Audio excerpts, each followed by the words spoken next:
Laurie, we keep saying bombshell, but I don't think that's overstating this issue. And I want to ask you, is this the start of Dominos falling, or do you think it ends with Miss Philpott here? Well, that remains to be seen. We've been expecting, I think many of us, to see fractures certainly within cabinet or within caucus for some time. And I think a lot of people were surprised that there wasn't more reaction within the Liberal Party, within its caucus. And clearly conversations have been happening for some time, and the concerns that were raised were not being addressed to the satisfaction of former Minister Philpott. This is a tremendous loss to the government. She's clearly one of their very best spokespeople. She's been very, very good on her feet in addressing some of the concerns that have been raised. And as we saw from the beginning of this, she was very supportive of Jody Wilson-Raybould, and understandably so, given that she was involved in Indigenous services for some years. So the fact that she is not just expressing support for someone and willing to work within government to make things better. The fact that she thinks she has to distance herself from, that she has to leave cabinet and cannot work within the cabinet under the current circumstances, means that something has gone very wrong. And it's very difficult to imagine what the government can now do to try to recover.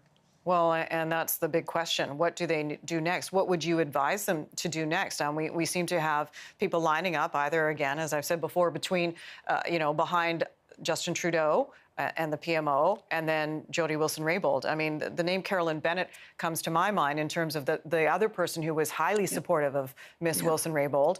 Where do you think she sits in all of this? And again, not to speculate or to make any assumptions at all, but if people are standing on their morals and principles, as we heard from Miss Philpott there must be others who are perhaps contemplating it as well.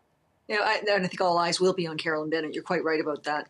Again, because of the strong support she expressed throughout this last few weeks, and the fact that she clearly deeply admires Jody Wilson-Raybould, can't be very happy with the way the government has been handling this. And it's difficult to know exactly what's going on here. Now, part of this is the government's handling of a very contentious issue, but I think part of it has to do with the whisper campaign that's been going on, and probably a sense that the government has not stood strongly enough either in support of Jody Wilson-Raybould or against the inappropriate behavior that has occurred, because we're still hearing from the government that nothing inappropriate happened. Up until now, it's looked like heartfelt beliefs on both sides of this, that nothing inappropriate happened, that things didn't go in a direction that they should not have. It was more or less a misunderstanding or something of that nature, and perhaps some people still feel very strongly along those lines. But this absolutely calls into question. I mean, nobody thought that this was simply a matter of perception, but perhaps a misunderstanding. This looks like it's a lot clearer. Yeah. That the lines really are not blurrable at this stage, and the government is going to have to figure out something to do to address the deep problems that have been exposed here. Otherwise, it's going to continue to lose. We have 30 seconds left. We know that Gerald Butz is going to be testifying on Wednesday.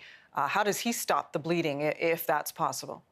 Well, he's going to try, if what he said so far is any indication, he's going to try to let Canadians know that it was nothing inappropriate was done. This is just a matter of difference of opinion as to what constitutes pressure.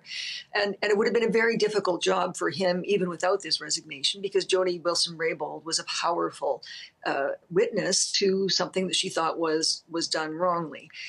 Gerald Butz is going to have that passion. He's going to have evidence, but that's drier. It's not going to stack up in the same way. It's not going to rivet people.